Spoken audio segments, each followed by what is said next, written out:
Welcome to Dr. Creepen's dungeon. Post-apocalypse horror captivates us due to its exploration of the human psyche amidst extreme circumstances. It offers a grim yet intriguing glimpse into a world stripped bare of civilization, where survival becomes the ultimate test of character. This genre delves into our deepest fears and forces us to confront existential questions about society, morality, and the essence of humanity. By immersing ourselves in these narratives, we navigate the boundaries of our own resilience and ponder the fragility of the world we know. Now, as ever, before we begin, a word of caution. Tonight's tales may contain strong language, as well as descriptions of violence and horrific imagery. If that sounds like your kind of thing, then let's begin.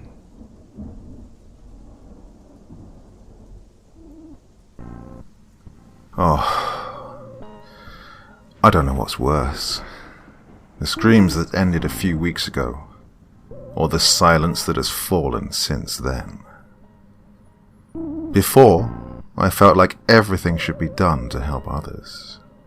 Now, in my self-reflection, I just don't know anymore. It was like any other day in the city. Sunny, crowded and busy. I was walking to work at a large national bank, where I recently began an internship. I remember the day well because, besides the obvious fact that the world ended on this day, I'd finally convinced myself to talk to the cute secretary across the hall from me. Things just seemed to be going my way that day. I walked to work every day, and the flow of traffic was straight my way. That's when the alarm sounded. There was a mass panic, as is expected. I watched as thousands of people ran in hysteria, all going absolutely nowhere. Some of the people ran for the subways, anything deep in the ground. Now, there's only so many places to go, and, as I stated before, people weren't getting very far. The only option I really had was to follow all those going into the subways. There were some military personnel in the corridor, instructing us down the tunnel, wearing full military gas suits, like they were equipped for some sort of bio-air attack. You couldn't see their faces at all, and they looked ominous. Some people were crying, and the children were screaming as their parents dragged them into the ever-darkening tunnel. It must have been a few hours that I walked in darkness with crowds of people, before more military personnel, dressed in similar attire as described before, signalled us to turn left into a behemoth of a vault.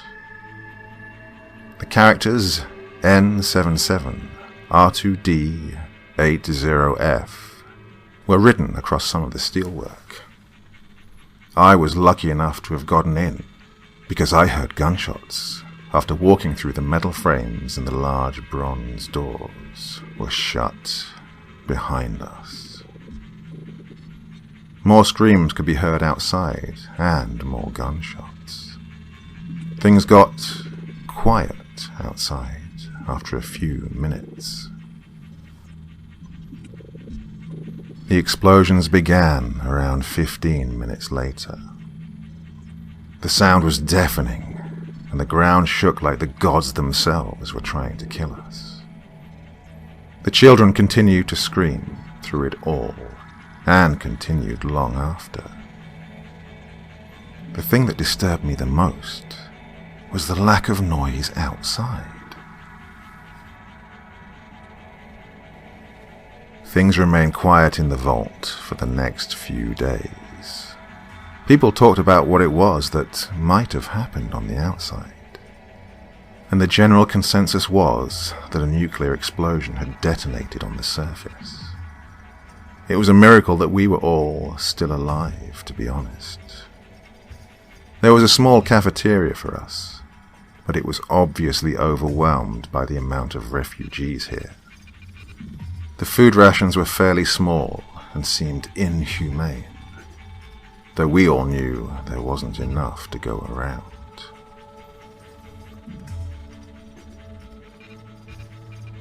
It was around the third or fourth day that noises began to come from outside the vault. The soldiers were instructed by their superiors not to open the doors for any reason, and I think we were all thankful for it. None of us wanted to see what was on the other side, especially now when we heard their pleas. "We know you're in there. You have to let us in. Help us. We're dying out here. Do something. For the love of God, help!" Their cries went on for around 3 hours before gunshots sounded on the other side of the door. Oh, I don't want to know who those shots came from, but we were all glad for the quiet.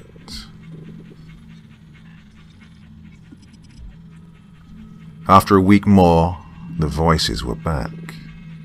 This time, they cursed and threatened us all on the inside. They went on to say that once they were on the inside, they'd eat our flesh and suck the marrow from our bones like a straw.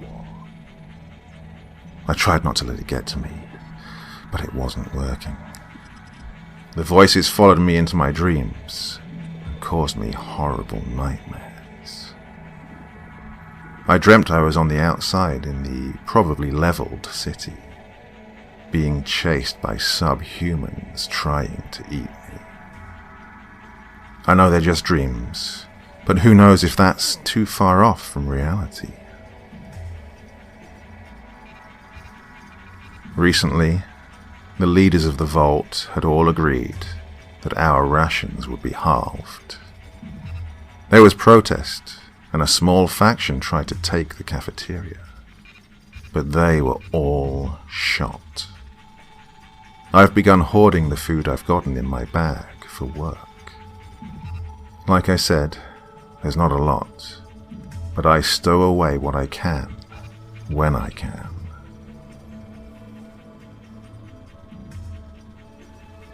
They're inside the vault now, and they're not human.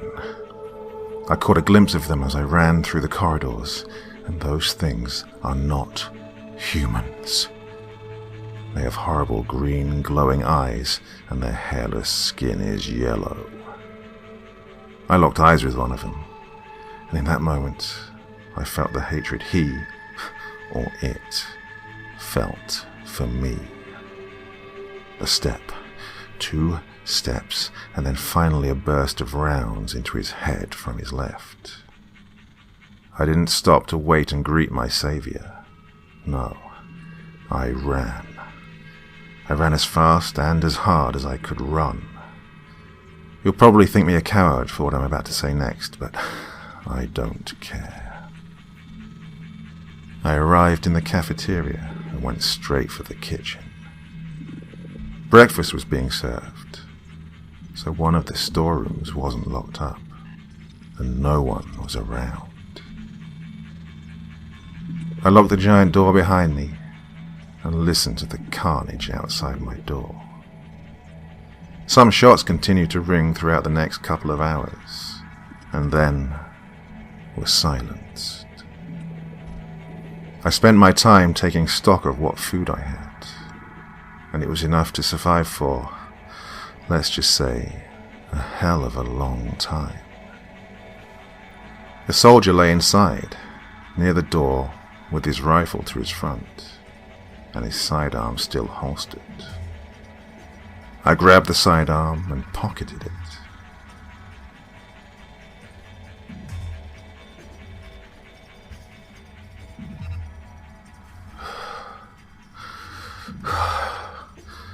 I've been in this room for longer than I can keep track. By the amount of cans stacked against the wall, I can guess a month or so. The corpse in the room began to rot a long time ago, and the stench is horrendous. It fills my nostrils day and night.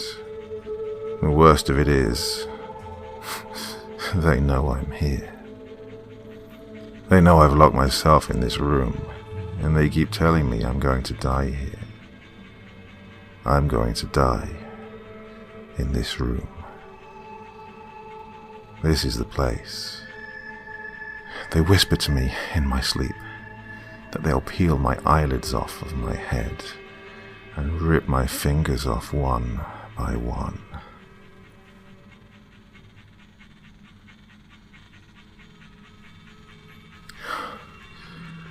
I spend the days curled up in the corner, watching the man rot, wishing my hell would end.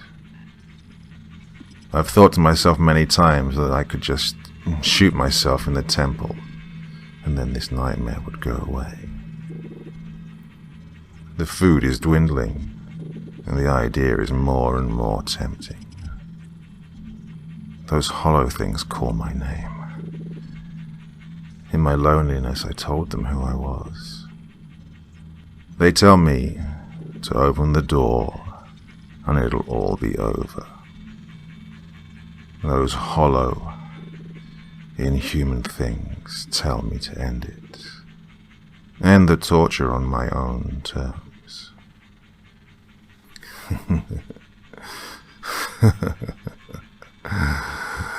They got one thing right. Tomorrow, when I wake up, I'm ending it on my own terms.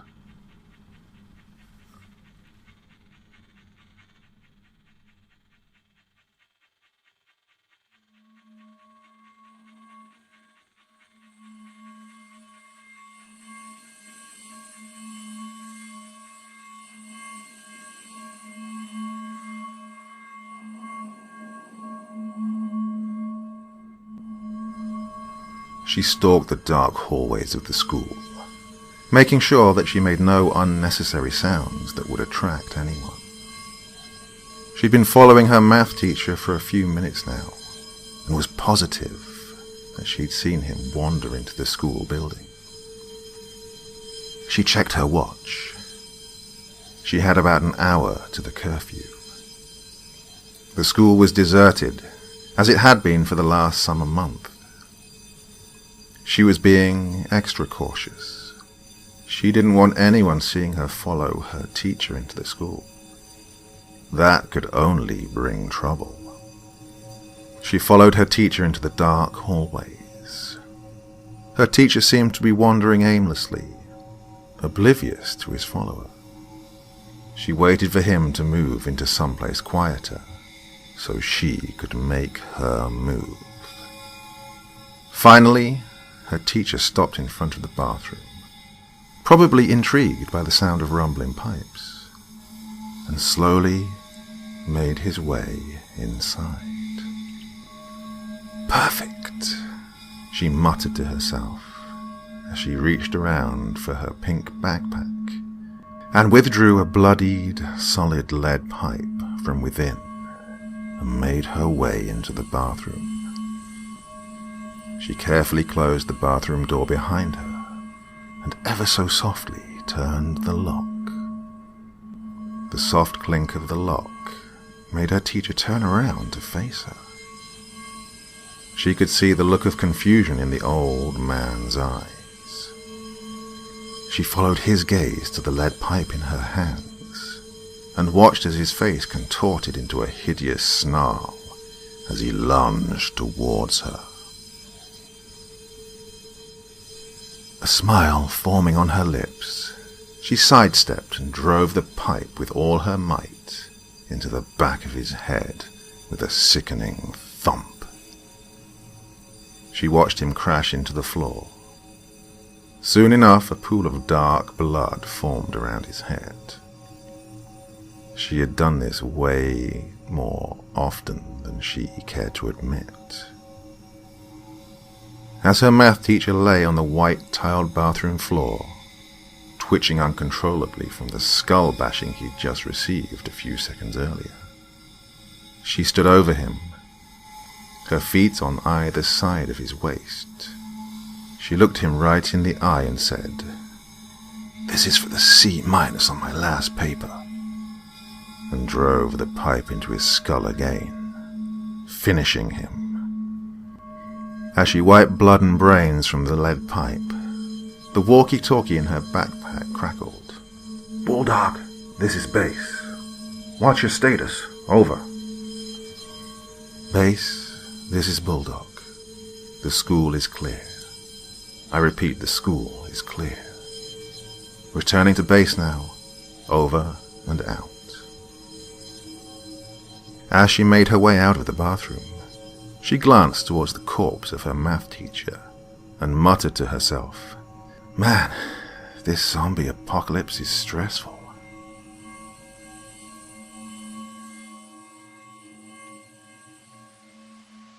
Just like most of us, I set myself a New Year's resolution this year to look after myself a little bit better, get back into shape, and start living a healthier life. And one thing I've done is to supplement my diet with AG1. Now, AG1 is a powerfully simple supplement, full of vitamins, minerals, whole food source nutrients and more, in a single scoop that takes seconds to mix each morning. It helps to support your brain, heart, energy, and immune health. My personal experience with this has been fantastic. It has just slipped so easily into my daily health routine.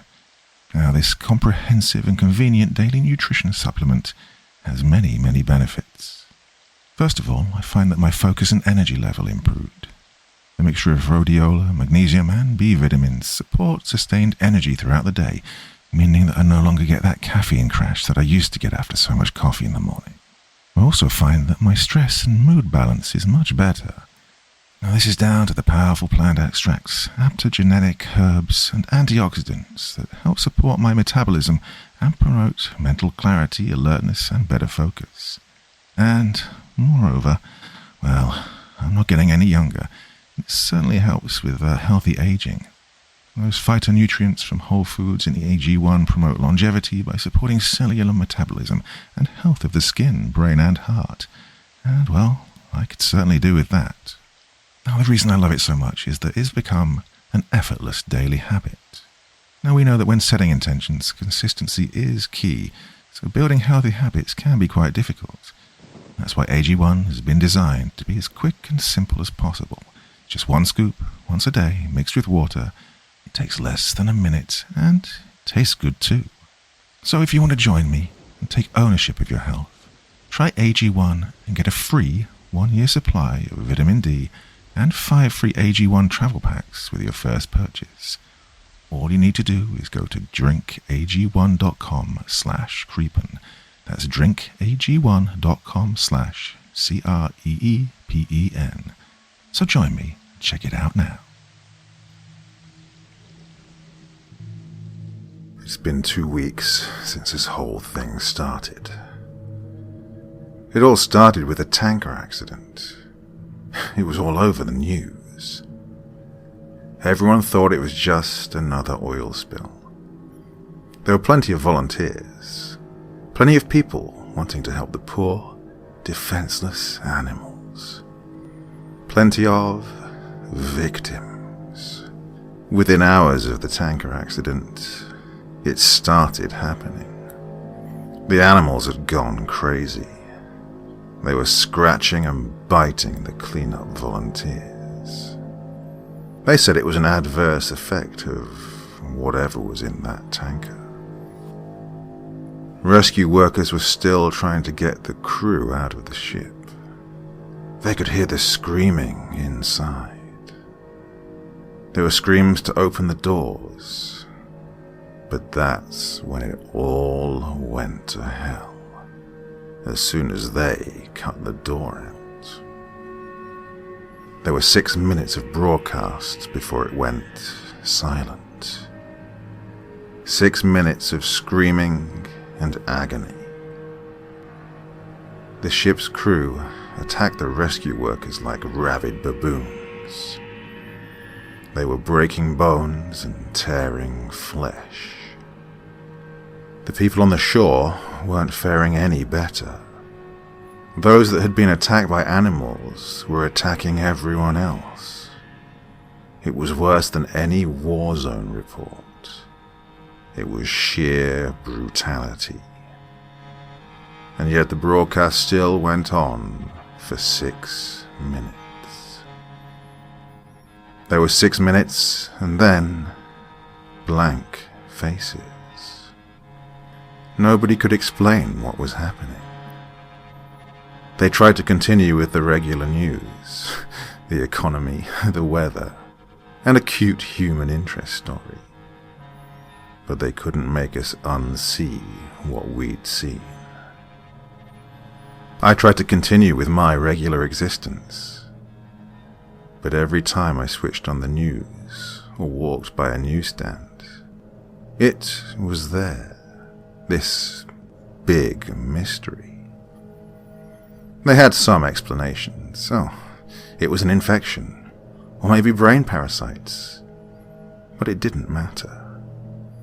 It wasn't the infection we were afraid of. It was them.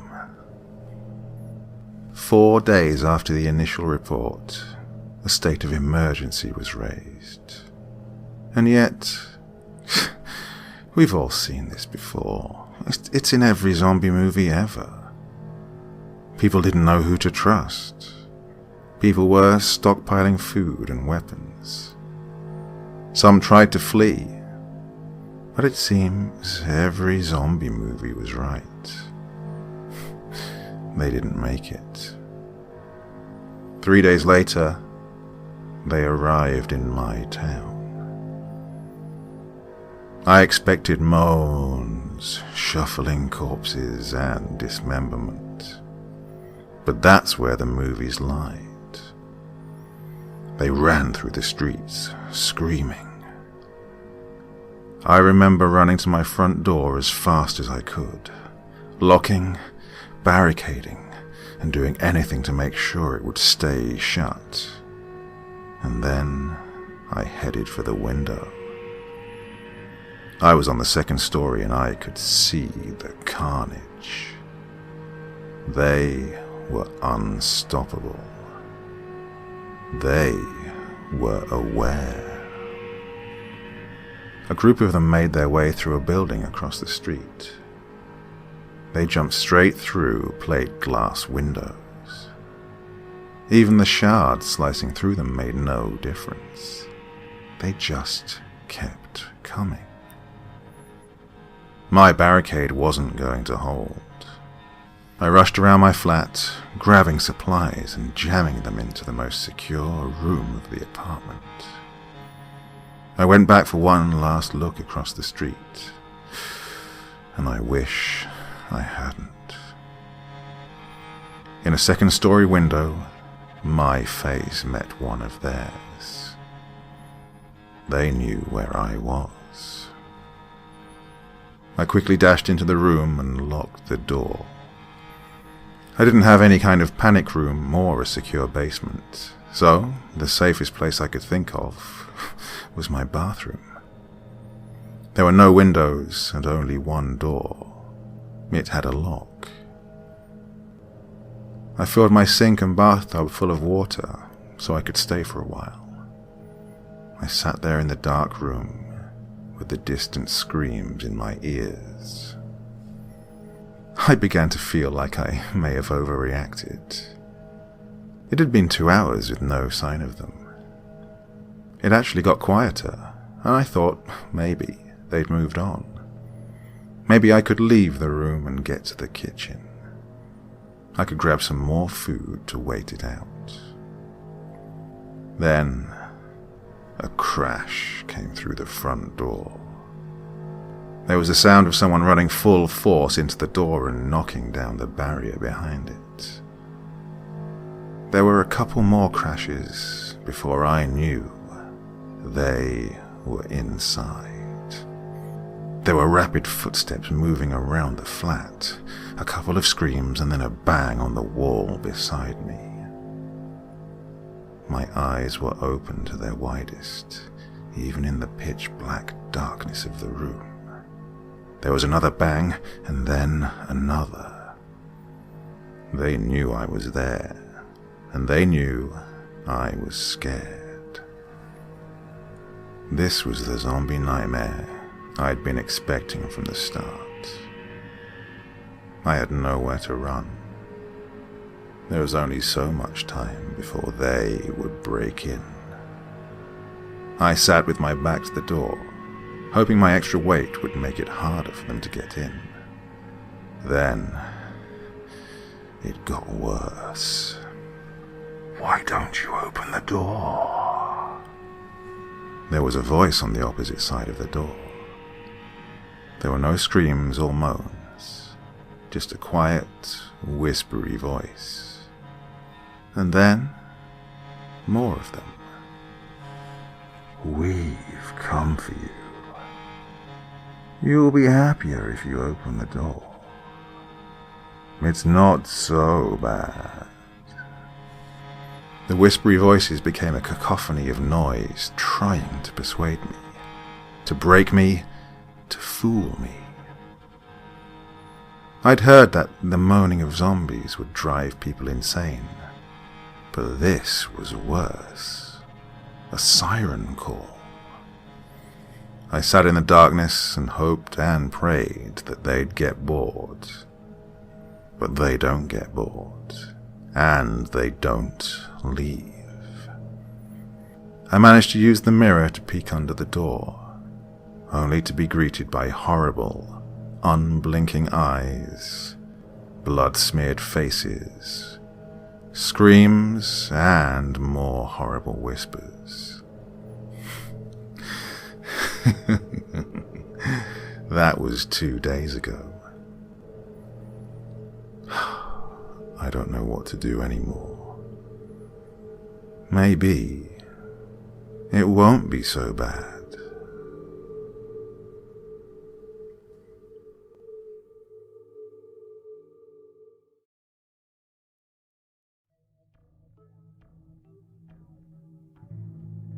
I don't have long left.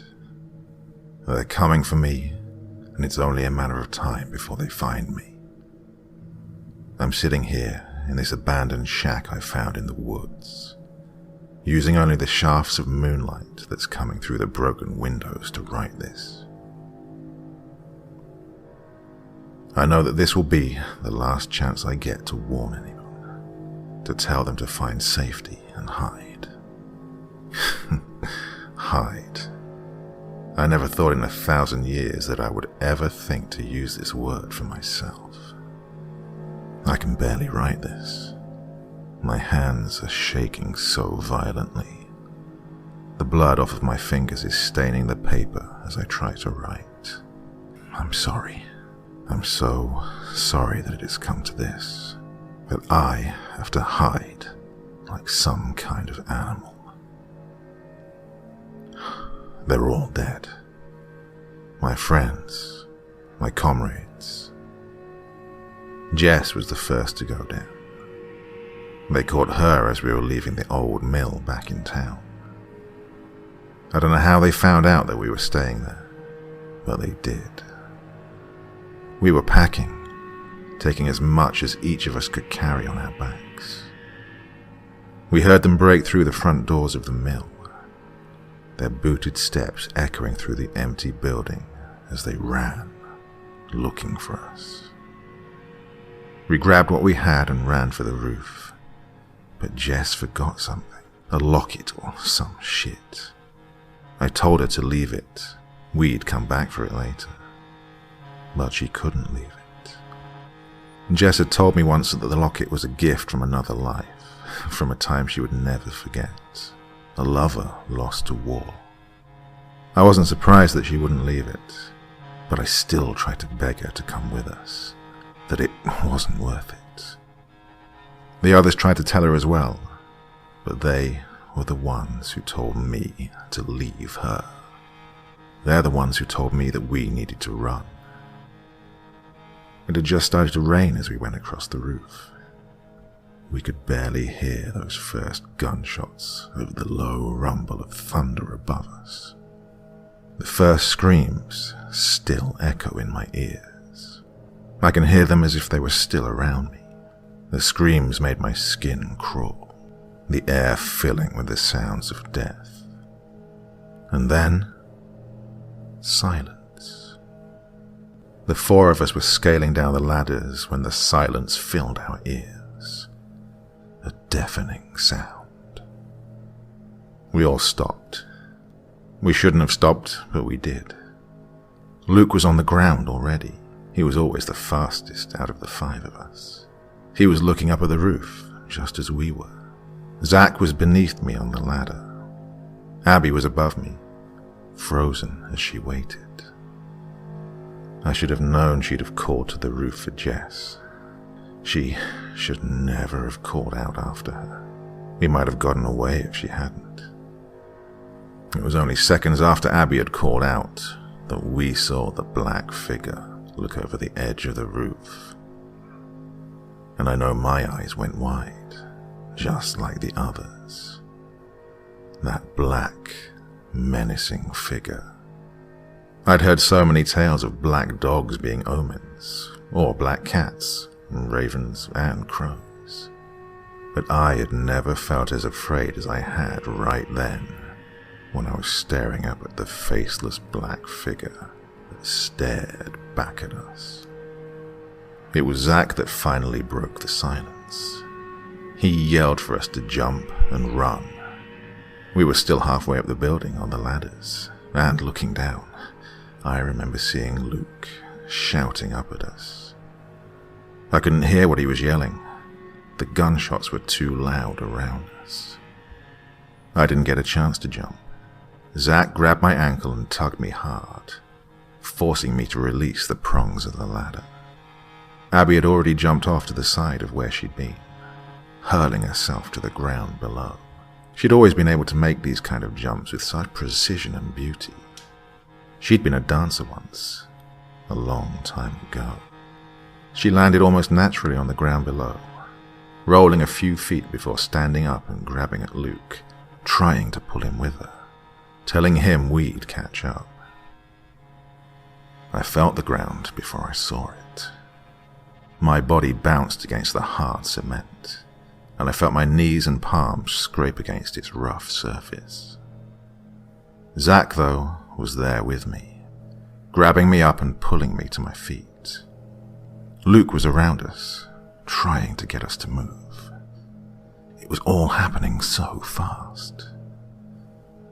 I remember briefly looking back at the mill's roof and seeing 8 black figures, now all of them shooting towards us. But we were faster than they were anticipating. We weren't Jess. We weren't reckless and rushing in blindly like she had. The next thing I knew, the 4 of us were running down the alley between the old general store and the florist. Zach brought me here once. It was one of the only places in this small town that sold our favorite brand of drink. It had been back when I'd first met him, after I'd wandered into the town. I remember that day like it was yesterday. His dark hair and those violet-colored eyes. He was dashing and polite, but so mysterious. I'd been so thirsty from wandering through the woods that surrounded the town. So hungry. I still don't know how the 4 of us managed to get away from the mill, but we knew that it hadn't been without sacrifice. None of us talked about Jess. None of us questioned if she'd catch up or where she could be. It was like all 4 of us knew the answer without asking it aloud. I knew there was no way she'd gotten out of there alive. They'd killed her, just like they'd kill us if they caught us. Luke was the first one to speak as we ran across Main Street, leading us into the old movie theater. He said what we all knew. We had to leave, to run as fast as we could and get out of there. He told us of a sanctuary, a place where we'd be all safe. St. Louis. I'd never been there before, but I knew that it was at least an hour and a half away from our little town of Herman. Zach asked him how we'd possibly make it there, and Luke just told him we'd figure it out. I almost felt as if maybe Luke knew what was to come, but was just too afraid to tell us. Abby was already checking the theatre, making sure that we were safe, at least for a few moments. She was the quietest of us all, so she always was the first to volunteer to go scout around if we needed it. When she came back, though, none of us were ready for the look on her face. She had no colour on her face, which was saying something due to how light-toned she already was. She told us we couldn't stay here, but of course, when Luke asked her why, she wouldn't answer. He pushed her out of the way and walked into theatre number 1. I shouldn't have followed. I should have listened to Zach when he told me to stay with Abby. My hand shot to my face immediately after walking into the dark room. I covered my mouth and my nose. The smell of blood was so overwhelming that it made my stomach lurch and turn. At least 15 people, all of them dead. There were bullet casings covering the floors, and the bodies were just thrown across the chairs and in the aisles. Zach told me later that this was where they'd lured everyone at first, that this was how they got so many of us down so quickly. I still didn't understand what was going on, though, but I was too afraid to ask. Abby came running into the theatre room shortly after, telling us we had to leave right then. We didn't ask questions. We didn't need to. Zach ran to the back of the theatre, back past the screen, and pushed open the door to the back alley. We ran. We had to. We left our temporary hiding place and ran back out into the rain that was now pouring down from the sky, like buckets that were being dumped down on top of us. We had to run for the forest, to where we had constant cover and safety. But that was at least 8 blocks away in either direction. We were almost in the center of town. Luke thought we should head towards where the bus station was, back on the east side of town. It made the most sense because St. Louis was east of here. But Zach thought it would be too obvious, that they'd probably be waiting for us and that the roads most likely had roadblocks by now. But it was Abby who thought much differently. She'd been so quiet this entire time, but finally she said we needed to go back for Jess. Zach just looked at her. Luke bluntly said no. Abby, though, wasn't going to settle for that answer. She started to cry. Or maybe that was just rain dripping down her face. She asked what if Jess was still alive, or hurt, and needed help. The 3 of us knew that we couldn't go back, regardless of whether she was alive or not. But Abby didn't want to hear it. I begged her to stop getting louder, but soon she was shouting at us, calling us monsters, telling us that this was all our fault. Abby said she was going back by herself, that she was going to get Jess. She kept backing up, and we were trying to get her to stay, to calm down and think about this. But just as she stepped back to where the side alley of the theatre was, her head jerked to the right, an explosion of blood spraying from the left side of her head. She made a sick, groaning sound, as if trying to talk, and then just dropped to the ground. I know that I screamed, even though I shouldn't have, because Zach grabbed my arm and pulled me to him, and Luke began to run the opposite way down the alley. East it was. I was in shock. I hadn't even heard the gunshot before she fell to the ground. Abby and Jess were the second people I'd met when I'd come here. They were in the general store, buying the same brand of drinks that Zach was buying for me. They were beautiful girls and best friends. They'd been friends since before they could remember. and they were nearly inseparable. In fact, over the past numerous years, I can only recall a handful of times when they'd been away from one another. Jess had been in love with Luke, but Luke liked Abby. Unfortunately, Abby had never gotten over her lost love.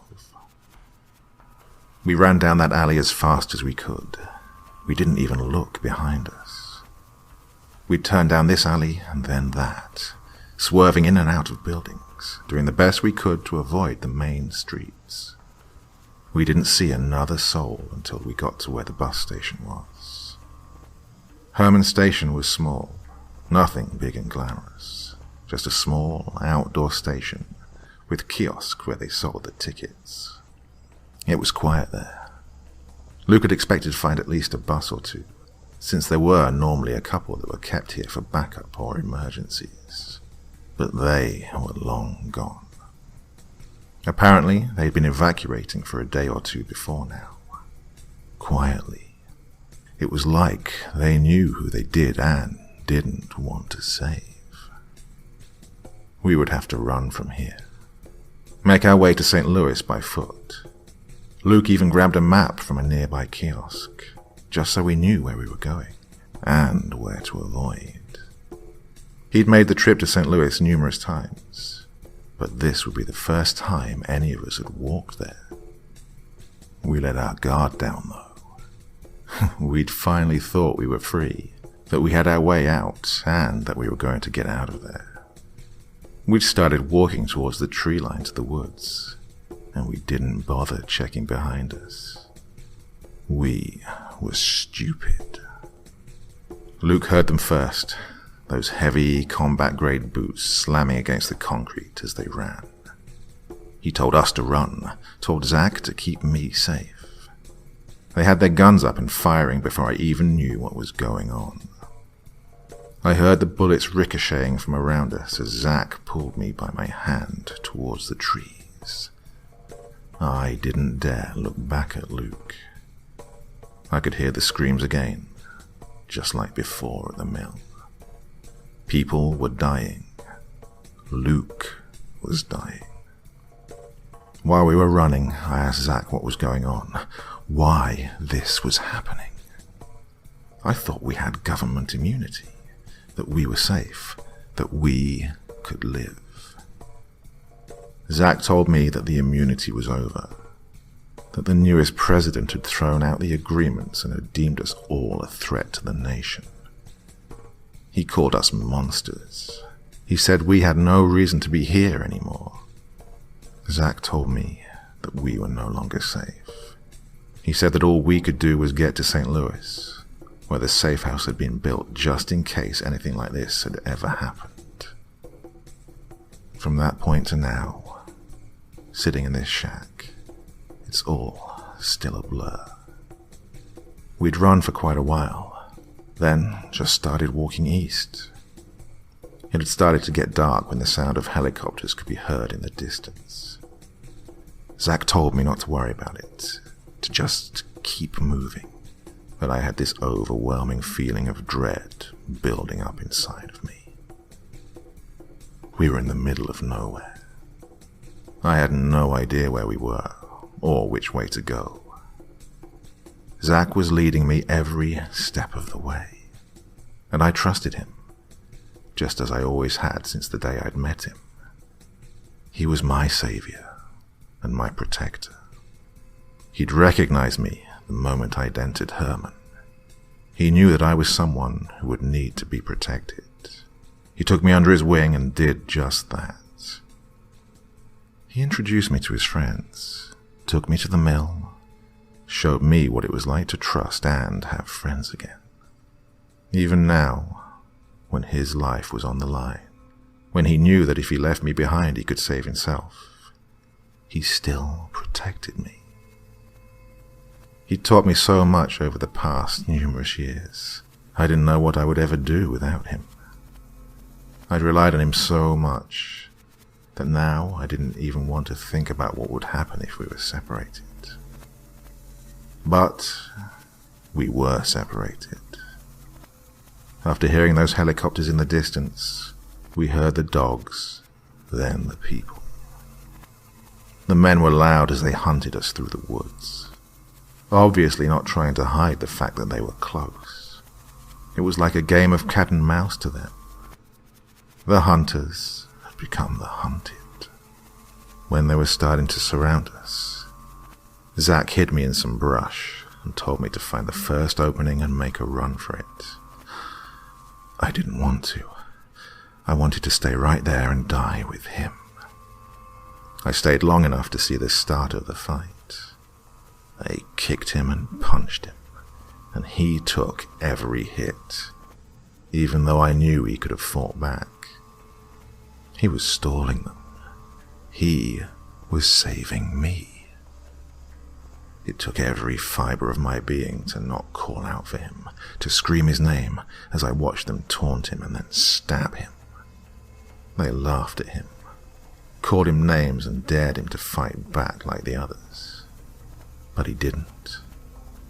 He just looked towards where he'd hidden me and closed his eyes. I still don't know how I got out of there, or even when. I just know that I ran the moment they shot that first bullet. I ran for what felt like hours. I ran until my chest burned and my body ached. I ran as fast as I possibly could, putting as much distance as I could between me and them. Now, I'm here, hiding. I can hear the helicopters now, far off in the distance. I could try to run for it, but I don't know where I'd go. I am going to fight. I have to. It's in my nature. I've already drunk my last bottle of fangs, and I remember that first bottle Zach ever gave to me. The government had created this for us, to sate our hunger so that we didn't need to feed, so we could live with everyone else. We worked, we loved, we laughed. We did just as everyone else did. We made names for ourselves and became citizens. We didn't need to train to hunt.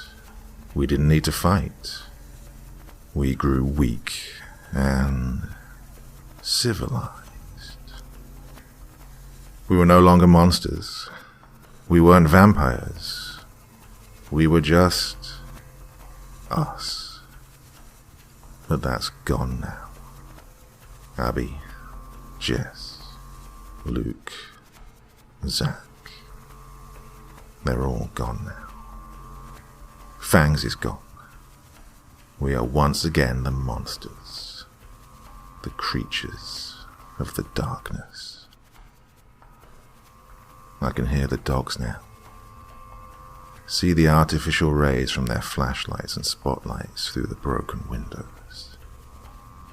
The humans have declared war. They intend to eradicate and remove every last one of us. This is war, and I will stand and fight.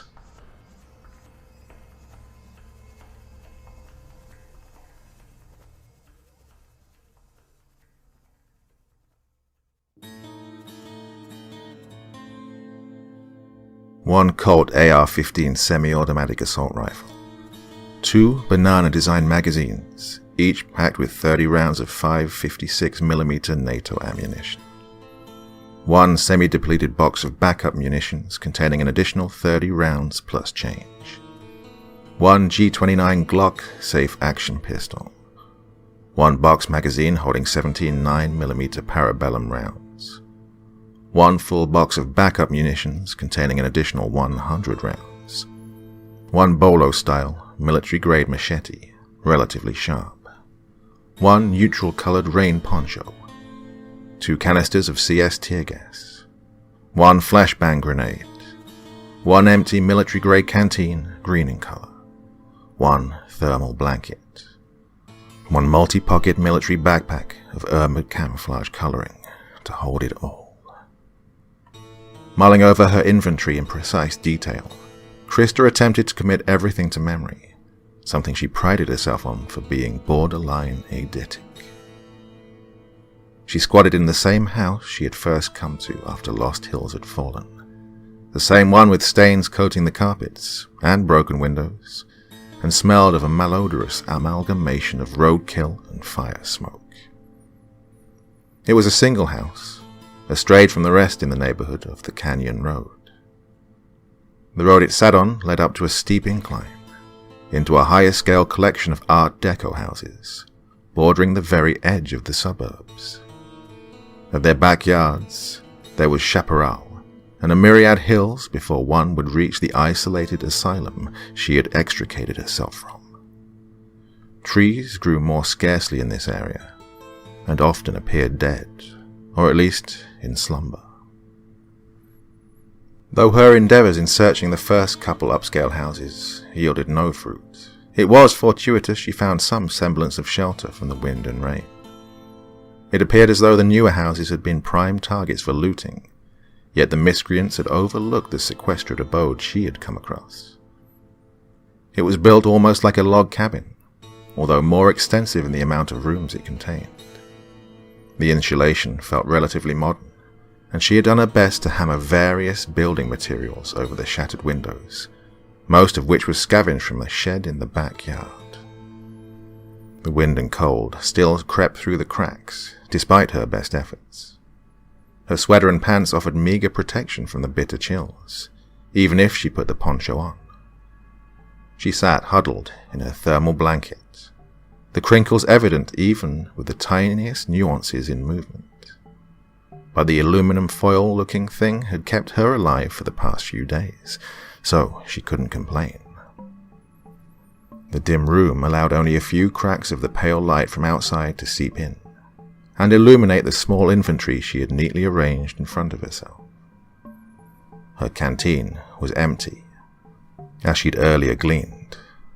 Whomever had occupied the house before her, they had left paltry supplies behind. She had found a bag of brown rice in the pantry, something she had crunched on for sustenance. Other than that, there was a box of vegetable broth half used in the otherwise emptied fridge. She'd smelt it and taken a sip. It was old, but not spoiled. She figured the chilly weather had been sufficient to keep it from expiring. Through her meals of vegetable broth-soaked rice, her belly had growled with an animalistic fervour as her throat remained dry. She figured the salt in the broth wasn't helping her dehydration, but the house offered little recourse for such an issue.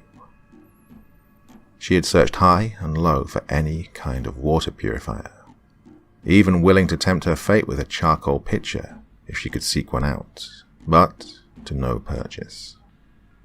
Every upscale house above held no boons to aid her, and she felt she had covered more than half the neighborhood. Furniture, paintings, showers she couldn't use. She hated what the water had become, the antithesis of what it had once been, life. The gas was out in this portion of the city. She'd seen an enormous crater in the center of the neighborhood above, fractured piping and burn marks making the reasons evident. She had no matches, no lighter, nothing so much as flint and steel. Try as she had, lighting a fire seemed impossible. She could not boil water, even as it ran in superfluity from every faucet. Sometimes she stood in front of a faucet, turned on, staring down with hollow eyes and a pallid expression befitting her scenario. She would have to move on today. All the rice was gone, and she was slowly dying of thirst. Even if further into the suburbs and closer to the city was more dangerous, well, so be it. She had the means of defending herself. She mostly worried of encounters with alphas or the other humans left over. The changed she would deal with and get by as she needed. Krista stood and stretched, allowing the blanket to fall from her back. Perhaps, if she were lucky, she would come across her sister. She grinned wryly. "Oh, my dear dim-witted Crystal, where art thou?" Her stomach loudly growled in response. "Dear stomach, I have received your numerous transmissions, and am in agreement. I, too, am completely starving. Please stop spamming my brain with your signals. Thank you," she muttered. Her deep blue eyes glazed languidly over her gear, and she knelt down, beginning to pack it all back inside. Once everything was ready, she slung the rifle over her back and holstered the pistol. In one hand she carried the bolo machete. She used the other to pull the hood of the poncho over her dark bangs and pushed the front door open. Into the cold, sprinkling weather she forayed, exiting the property and continuing down the canyon road until she finally reached the first intersection of the main suburbs. Even after only a mile of walking, her legs already felt weak. She groaned at the shaky feeling, scanning the surroundings of her first path of houses. Decrepit, ransacked, abandoned. She gleaned changed, roaming aimlessly along the road further down, and grunted, knowing she would have to go that way in order to reach the various outlying plazas of convenience stores and pharmacies. She convinced herself to search the houses for leftovers, but she knew her calories were burning fast. She needed better chances of rewards, and she'd no clue if the houses had been truly abandoned by their owners or not. The last thing that would help her appetite and thirst would be a double-barreled shotgun aimed at her head. Public property was always a safer bet in her experiences. She gave the bolo a few practice swings and felt her arms beginning to tire out. The muscle fatigue was alarming, but not wholly surprising. She elected to holster the machete in its sleeve and draw her rifle. She adjusted the iron sights and knelt down, steeling herself to fire. With a loud pop, the first shot detonated, illuminating all the space around her as the clattering of the brass shell casing resounded along the asphalt. The first shot, although her aim felt shaky due to hunger, landed a headshot in the nearest changed. The others, seeing the flash, put a spotlight to their potential meal, began to turn and stumble towards her. Krista stood and sauntered towards each, wishing she had the strength to trust herself with the sheathed melee weapon. It was a waste to use ammunition at such close range. As each came close, she fired a single time into their head, and was rewarded with identical results in each trigger pull. One by one, they fell. She silenced over a dozen before their groans finally succumbed to silence, and she lowered her rifle, smiling. "Such fodder," she taunted a body, tapping it with the end of her shoe as the hole in its head spilled black blood into a large, swelling pool beneath the pile.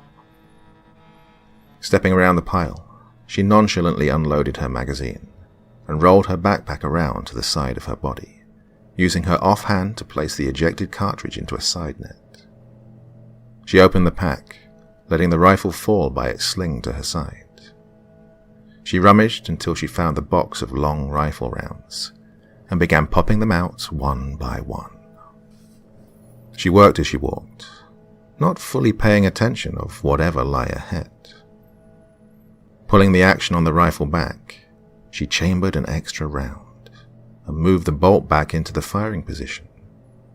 Then she began to fill her magazine back up until it would take no more bullets.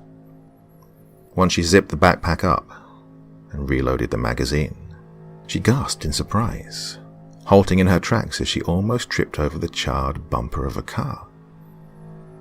She looked beyond and noticed the rest of the vehicle was nearby. It was a vacant, burned-out shell, hardly recognizable save for the fact it was once a minivan.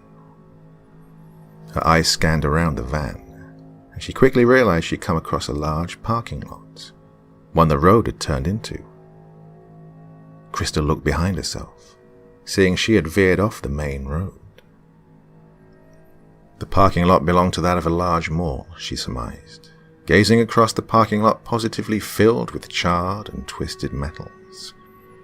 She cocked an eyebrow, wondering what could have happened to cause every single abandoned car to have been cast ablaze.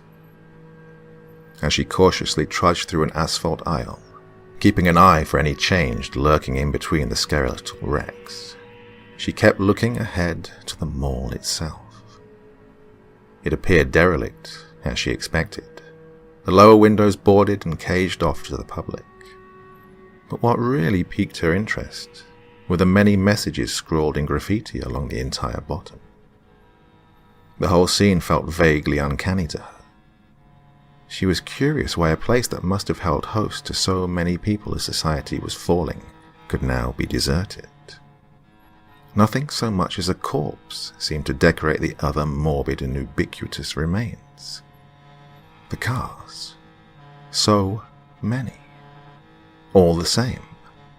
Burnt, melted, deformed. As she grew closer to the frontal walls, she could make out the various messages upon the walls. She'd expected gang nonsense or phallic imagery, but she was startled by the rather poignant and even foreboding notes others before her had left. Leaving this world is not as scary as it seems. Do not enter, cursed.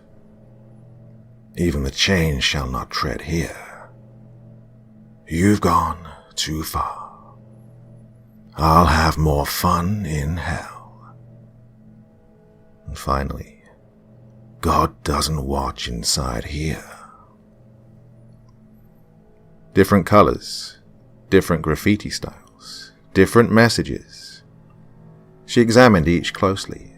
The silence, all-consuming and total, exacerbating her bad case of nerves. Peering high up, she gazed upon the whitewashed sign reading the name of the mall. Cold Pine Mall. Before the end, she had scarcely strayed towards this side of town. Her family had resided in the more upscale areas in the eastern suburbs, further from the city. Despite the seedier nature of her surroundings, she was impressed by the sheer size of the supercenter. Krista looked left and right, searching for a way inside. She chalked the messages up to people scaring others away before they could intrude. She made sure her rifle was ready to encounter any hoodlums within. The underbarrel flashlight attachment functioned well, and she had no reservations of trespassing if it meant the potential for food. It seemed she had overlooked a colloquial entrance of sorts, a dark patch of the interior peeking out from behind a board that seemed to have been torn off based on the nails lying around the panel of what she assumed had been a window. Then, someone had propped it back up, as though to hide inside. Krista sharply exhaled and turned on her flashlight, peering inside the broken window. Inside, she gleaned what looked to be a clothing department. She noticed the silhouettes of stationary mannequins within, still donning their respective apparel and staring into empty space with lifeless, glazed eyes. Besides the clothing strewn about the ground on occasion, and the rare overturned mannequin, she was pleasantly surprised to see the store had been largely untouched. It seemed as though everyone had left in a hurry, and ever since then, nothing had entered the dusted palace. Krista pushed the board aside and shimmied her way inside, prudently scanning the area for any changed or ambushes. Every silhouette in her periphery remained still as she searched the first room, making sure they all really were mannequins. Satisfied that she was alone, Krista began to venture further into the very dark department store, the smells of old cloth and mothballs wafting through her nostrils softly as her footsteps echoed against the far walls. In the abject silence, it seemed every noise she made proceeded with great headway, disappearing into the darkness. Though the first location had been empty, Krista remained on her toes, knowing people could be further inside. But she also knew she would have the jump on them. If there were others within, she would see whatever light they had before they saw hers. She cupped her hand over her torch, just enough to allow a small sliver of her LED to pierce through, just enough to see where she was going. She was intrigued by just how dark it was inside, even though it was the middle of daytime outside, even if there were clouds. The pale light still should have cast more within the place than she was noticing. Krista exited the clothing department and the central hallway, where all storefronts purveyed their names and various inviting odors to all passers-by. At least, they had. Now, the silent ruin was only a morbid reminder of what society had been. Peering left and right, she was mildly surprised by the fact that the entire place appeared pitch black. No barrel fires to ward off the cold. No residual lighting from any storefronts revived potentially by generators, and no other flashlights. There was nothing but silence and darkness. She sighed gently, collecting herself, and resolved to find a directory, hoping to find her way to the food court. If she was lucky, she would find something left over in the back of an eatery. Some non-perishable item that could bolster her beyond the paltry meal she had consumed in the past few days. Feeling more comfortable without the presence of any other lights, she pulled her hand away from her own light, and instead repurposed it to hold firm to the foregrip. It was more than obvious that no electricity ran through the mall anymore. Of course, she'd expected as much, but again, she felt a nagging thought resurface at the back of her head, stirring her nerves a bit. The sheer darkness. Even the skylights above, as many malls had, seemed to let no light inside. She pointed her own light briefly upwards, squinting to make out what the cause of this was. As she observed, a stark realization came across her, almost making her shiver. Through the translucent white glass, Krista could very well make out the blurry edges of wood slats, the dark knots of wood grain showing through more than the lighter brown surfaces they resided within. Someone, for a reason she could not possibly discern, had gone to the effort of covering the natural light sources along the rooftop. As far as she could see, it appeared all of them had been obscured. She breathed more heavily, feeling somewhat dizzy as she looked back down. She felt darkness creep to the edges of her periphery, and quickly retreat once she had leveled her vision again. She shook her head briefly, and used her offhand to pull the hood of her poncho down to accentuate her vision. Her mind raced to reach a conclusion as to why someone would do such a thing to the roof. Humans desired light. There were no nocturnal predators, no creatures holding host to luminescent parts. If the darkness was so immensely swallowing, so totally engulfing in the daytime, she was loath to imagine that it could get worse at nighttime. So, no one in their right mind would go to such levels of effort to maintain such odd conditions that belied the need for her own kind to see, to know what lies in the unknown parts. And only a person could have done such a thing. Of course, the changed were far too parochial to perform anything than their rote tasks of eating and walking. Alphas were different, but still not so coordinated. She elected not to imagine what would drive a person, or people, to commit such eccentric and counterintuitive acts. Be as it may, however, the happenstance withheld a boon. So long as it meant no one could be in the mall with her, she would feel fine.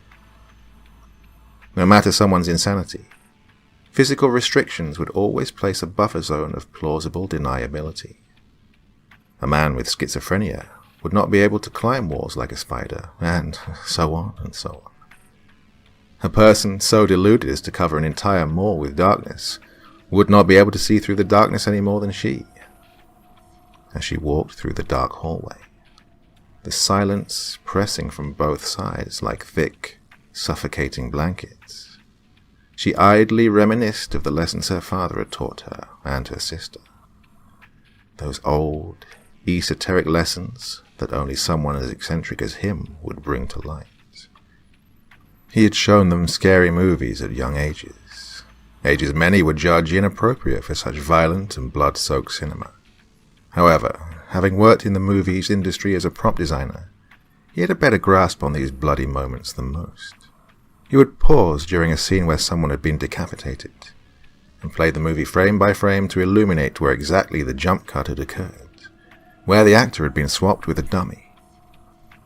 He edified them on what squibs were, and how they could be remotely detonated to simulate explosions of blood and gunfire peppering walls. He described how computer generation was able to portray realistic scenarios on grander scales, to save on practical effect budgeting. Camera pannings of massacred civilians and soldiers in war movies and such. At greater distances, they'd learned, the resemblance between humans and their 3D dummy counterparts were uncanny. He described how the intestines spilling from underneath shirts were frequently made of marshmallows wrapped in latex, painted red and brown. The many wonders of what liquid latex and cotton could create in the department of rotten and charred flesh. Krista and her sister had initially been bothered by his lessons, but both girls had grown accustomed to them as time passed. She knew her sister had grown excited by them, and, admittedly, she had begun to enjoy them too. The lessons were endearing, allowing the girls to have a much more adept understanding of the fine line between reality and media. She remembered her father telling them of his reasons, how important these lessons were to teach at such a young age, to imprint the brain wiring, as it were. As a result, she and her sister were seldom scared by books, movies, or even attractions at fairs and amusement parks around Halloween. It had all been so terribly boring, but also wonderfully empowering. Seeing others cower in fear as she and her sister could stand back and mentally note what caused the particular gory scene to occur practically. But, even if this was the case, there were still fears they were born with, seemingly. For her sister, Crystal, hated spiders. She always had and always would. She never had any nasty run-in with the beasts as a child, nor had she gone through a traumatizing situation regarding the creatures. It seemed as though it was a spontaneous quality, genetically inherited. Krista, on the other hand, had a more relevant fear, something backed with a morbid potency that she could never seem to shake off, no matter how she tried to condition herself. Skeletons. Grisly, charred, clean, it didn't seem to matter. The mere sight of them had caused some intrinsic revulsion she had no control over, akin to a deep, primal fear such as falling or loud noises. Human skeletons in particular. She could attribute that to her childhood, unlike Crystal.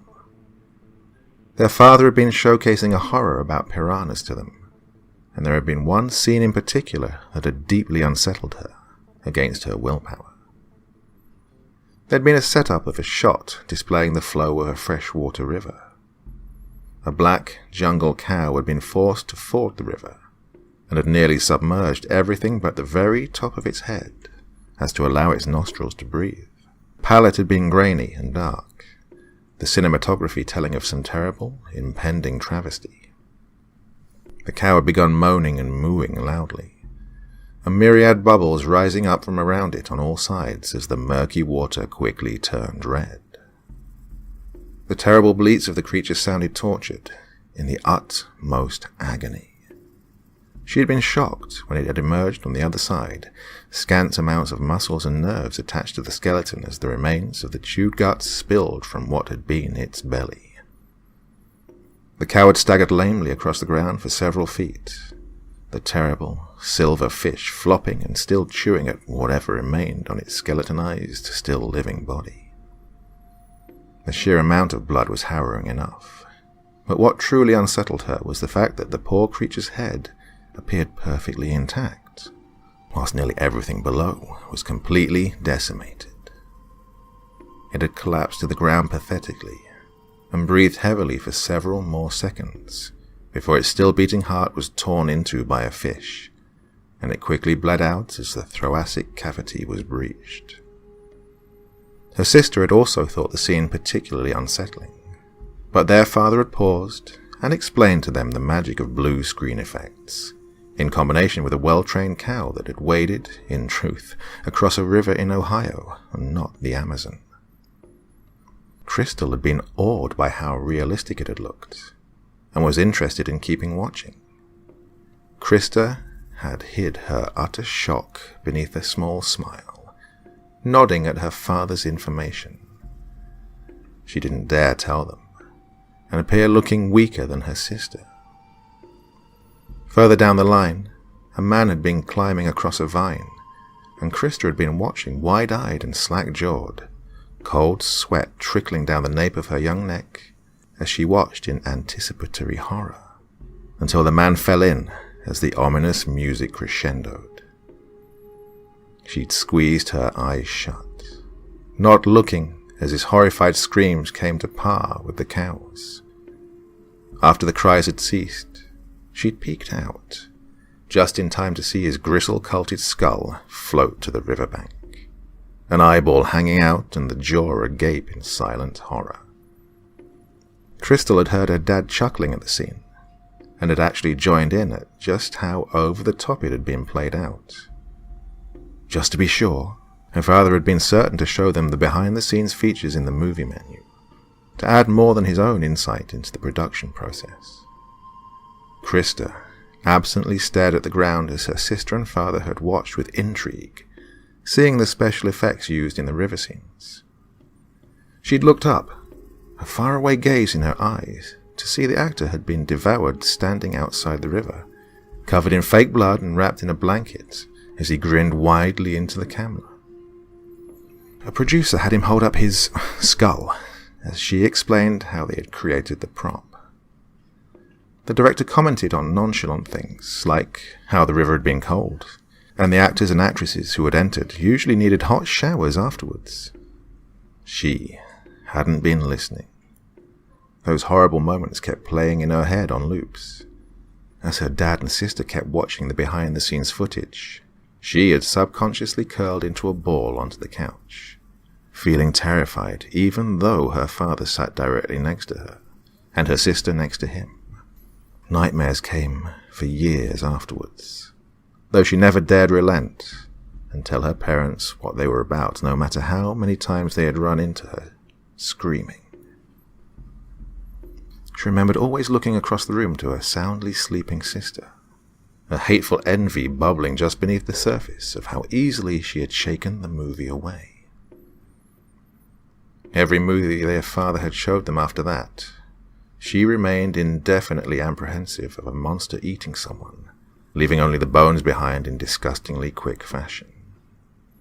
A person falling into a vat of acid to have their remains float to the top. A fiery explosion searing the flesh off those caught in it in borderline cartoonish manners. Of course, her father had explained everything away and remained none the wiser to Krista's plight, nor did her sister or her mother. No one ever knew, because she never told them.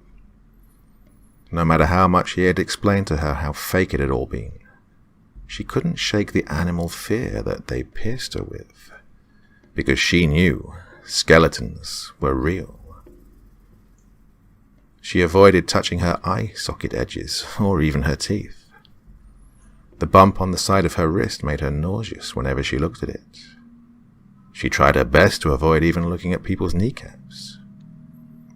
Even today, that deep, repressed fear lingered in dark places.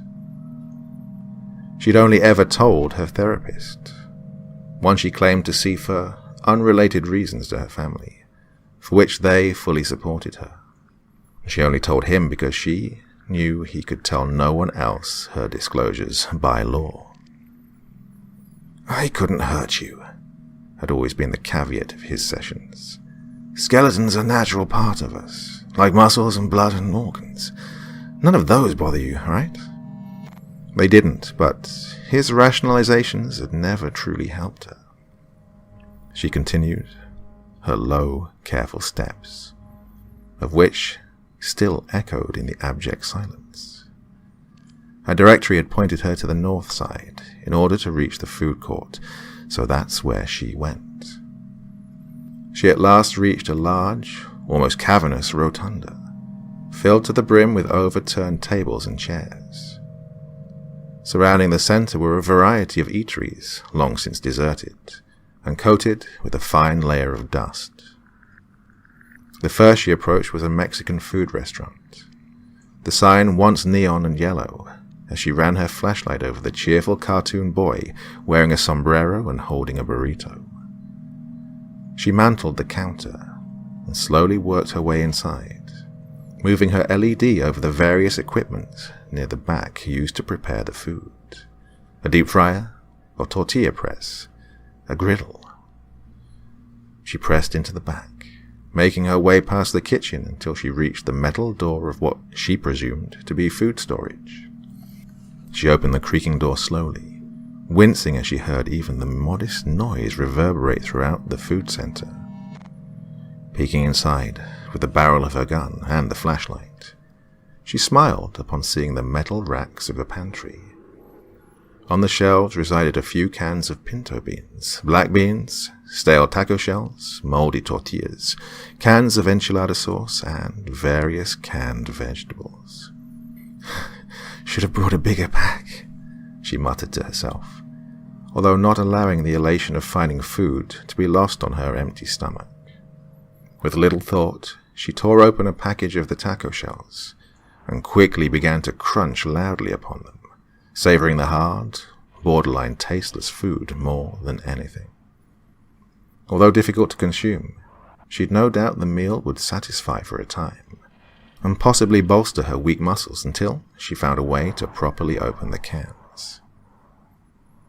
Krista searched high and low for a can opener, yet to no purchase. Tentatively, she extracted her bolo machete and gazed upon it wistfully, wondering if she would waste more food in trying to open the cans than she would procure. As she continued to devour the stale shells, she began to fill her backpack to its brim, loading it heavily down with beans, vegetables, and even a large can of enchilada sauce, before she zipped it back up and sighed contentedly. Her luck appeared in her favor, it seemed. At her first try, she'd already found enough food to feed her for a week if she rationed. She would make it a point to camp nearby and keep salvaging non-perishables from the other eateries, still surrounding her and untouched by others. She chuckled to herself as she climbed over the counter once again, and dusted herself off as she began to make headway back with her pregnant backpack. Though her pack was heavy, she found solace in the shells she continued munching on, still catching the flavors of grease and salt, despite the expired nature of the taco constituents. She remembered she'd passed a camping store not too far back. Perhaps, if she was lucky, she could find a propane stove and cook her meals to warm her cold insides.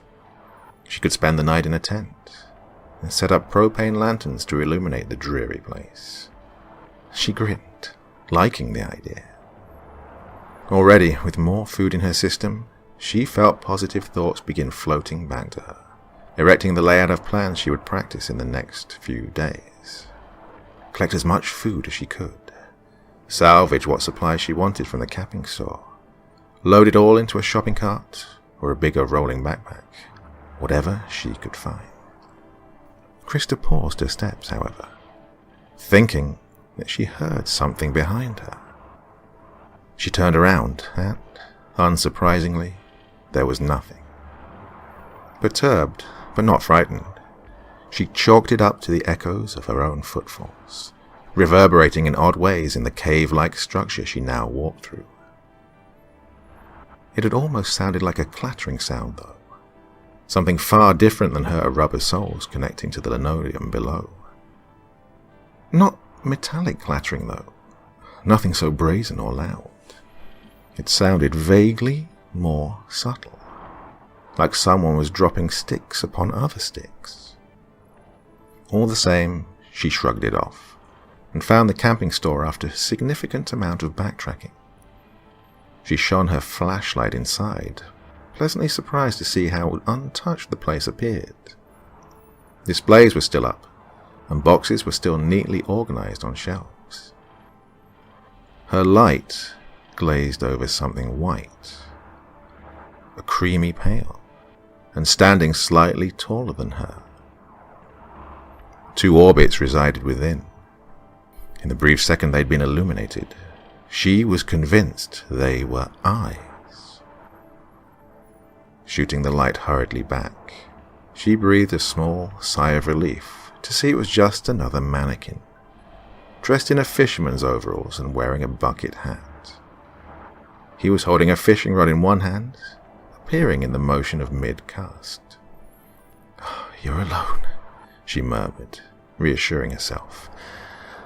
"Relax."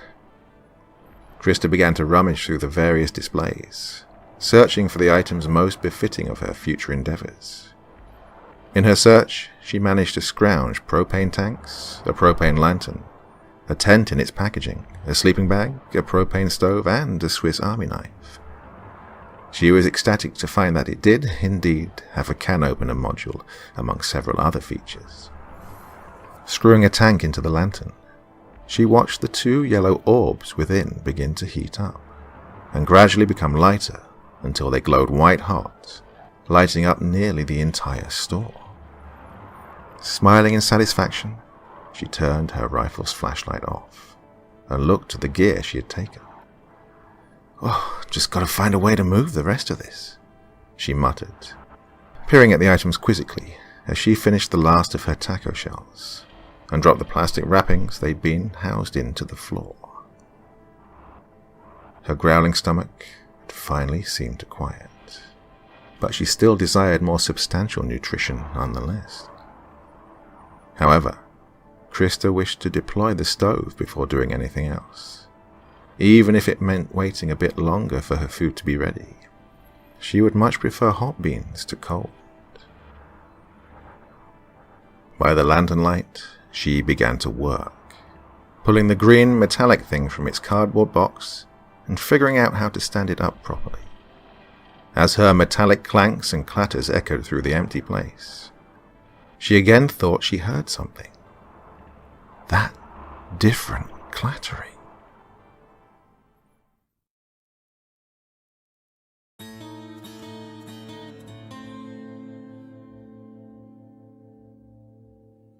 By the lantern light, she began to work, pulling the green metallic thing from its cardboard box and figuring out how to stand it up properly. As her metallic clanks and clatters echoed through the empty space, she again thought she heard something. That different clattering. She immediately paused and stared to the store entrance, attempting to discern whether she was imagining the noise or not. It sounded distant, and yet easily distinguishable in the ubiquitous quiet she was immersed in. She waited for 30 seconds. There was nothing.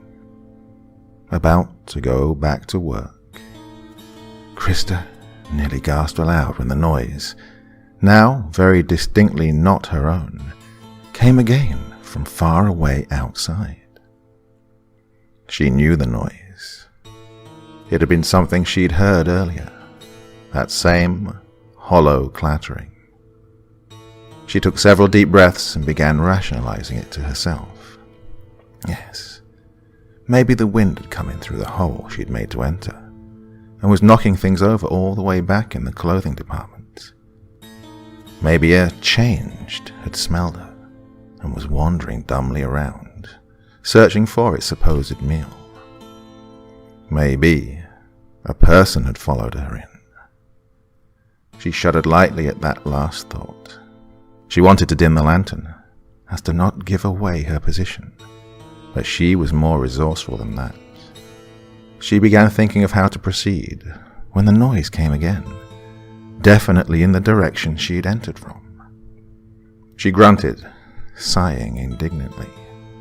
She would have to pause her respite in order to find recourse to her situation. She figured the noise must have been the mannequins in the clothing store being knocked over, based on the hollow nature of the noises. She felt disoriented by the fact that no changed would seek the figures out for the false promise of fresh flesh. They would not have any smell. No, it would have come straight to her position, shambling along the path she had previously taken. No. It couldn't be a changed. The noises kept echoing down the enormous hallways, increasing in frequency and, as it seemed, loudness.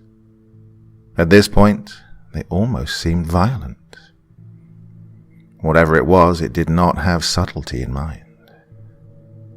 If it was a person trying to sneak up on her, wouldn't they try to be stealthy? Krista quickly thought of a plan and elected to keep her lantern alight. Rather than dim it in the hopes of avoiding confrontation, she figured, whatever it was, she didn't want sharing the mall with her. Rather, she stepped behind the sales counter and propped up several large boxes to obscure her upper half, save a small slit, enough so she could poke her rifle barrel through and cast a single, steely blue gaze above the iron sights. She'd moved the lantern closer to the front of the store, darkening the area she had sequestered herself within. Taking hold of a can of fish bait, she arched an arm upwards and heaved it across from her encampment, seeing it land in the linoleum hallway and tumble across loudly until it smacked against the cage, sealing off the beauty store directly across from her. Whatever was inside with her, the noise she made would expedite its attempts to seek her out. The distant clattering stopped, and her eye lowered, ready to fire upon whatever came into view. If it was a person, she would yell at them to put their weapons down. If it were people, she would gun them down unless they were unarmed. If it was anything else, she would also gun it down. An idle thought crept through her mind that maybe an animal had wandered inside. Her mouth watered at the prospect of meat. Even if it was a stray dog, just the thought of greasy, succulent, delicious flesh caused her to smile almost lewdly. She would marinate a choice cut in the enchilada sauce, let it ferment nicely for a few hours, and then she would sear it on the propane stove until a nice, crusty char appeared on each side. Then she would serve beans on the side, hot and soaked in their own juices, coalescing with the grease of the meat. As she stewed over the potentially delicious meal, she again began to hear the clattering. Closer, louder. Its echoes tumbled down the hallway, coating every inch of empty space with noise. The balcony walkways of the second floor above her sounded as though they were the source of the noise, even though she was almost positive it was on her floor. Despite the increasing intensity of the noise, she still had great difficulty in discerning what exactly could be creating such a cacophony. She imagined, again, it would be the noise of someone running around with a backpack full of sticks, dry and clattering. It was the noise of hollow plastic tumbling across a flat linoleum floor, being dragged violently by some anomaly of evolution, depraved enough to commit such an unsettling act. It sounded like bones, even. Bones. Her narrowed, concentrated eye opened, as did her other one. Her iron sights blurred from her focus of vision as the latter thought began to fester within. No. Why did she have to think of that? Something made of bones, grisly and charred, wet, stinking and rotting. Something unimaginable, something impossible. Images of horrific things flashed through her head as she desperately tried to remain focused on her weapon sights. Her breathing had increased, as had her heartbeat. Krista's stomach twisted and turned in nervousness. She began remembering the Piranha movie. The scenes she had repressed so deftly seemed to bubble back up with a fraction of the effort it took to hide them away. The man, he was alive. The cow, alive. The morbid curiosity had stemmed from such a trauma, however. She had researched, hoping to further sequester the idea into disbelief. That mere fish could do such things to her fellow humans. Well, though exaggerated, the movie had not been terribly far off from reality, she had found out. Sitting in a computer chair, her young, glimmering eyes quivering in fear as she scanned the articles, reading through actual events of piranha killings. The events were rare, but not impossible. They had happened. Chemical accidents where flesh was wholly melted away, leaving the macabre remnants. Even more common, especially in third world countries. She hated the thoughts, but their intensity seemed to be surging as an insurmountable epicenter of fear began to rock her to her core. Her brain was trying to convince her that something evil was coming towards the storefront. Something ungodly, some new type of change that retained nerve function even after its flesh had been eaten off, just like the piranha victims. What was coming toward her was a human skeleton, and it wanted to eat her. It would eat her alive, its terrible, dry teeth grinding and hissing as it would bite chunks away from her screaming form. Its strength would be impossible, even lacking in muscles.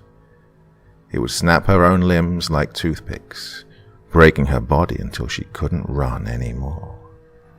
She would watch helplessly as it tore into her soft parts, taking scores of intestine and guts out with every savage tear, digging its bloody skull deeper. "Shut up," she whispered, gritting her teeth, steeling herself to fire. She was infuriated to feel tears running down her cheeks, in disbelief of how much she had let her nerves get the better of her. It was an animal. No, it was a changed. No, it was a person. Whatever it was no childhood nightmare, as her brain betrayed her into believing. That was completely irrational. The clattering ceased. The total silence returned. Krista was shocked to only hear the beating of her heart in her ears again. She held her breath in anticipation, pursing her lips as the noise had been so loud. She assumed whatever it had been was just around the corner. And then, unbelievably, a voice came. "Hello?" Small and timid. Feminine. It sounded so incredibly familiar. Krista was given pause. She lowered her weapon, and her sharp blue eyes widened when she realized who it had belonged to. "Crystal?" she replied. "Krista, is that you?" the voice asked. It was impossible. There was no way her sister, a sister she knew had no clue where Krista was, could possibly have found her and followed her into the darkness. "Step around the corner, Crystal. Let me see you in the light," Krista demanded, incredulous. It had to be some other woman playing a trick on her, someone who knew of her sister and was manipulating Krista to drop her guard. The dark-haired girl's jaw dropped, however, when she indeed saw her very own sister step out from around the corner, arms folded behind her back politely, and her eyes fluttering in that sickening, girlish way that she'd hated so much. Oh, the heterochromia iridium. Even at her distance, she could tell one eye was blue like hers, and the other was green. And the dyed red hair.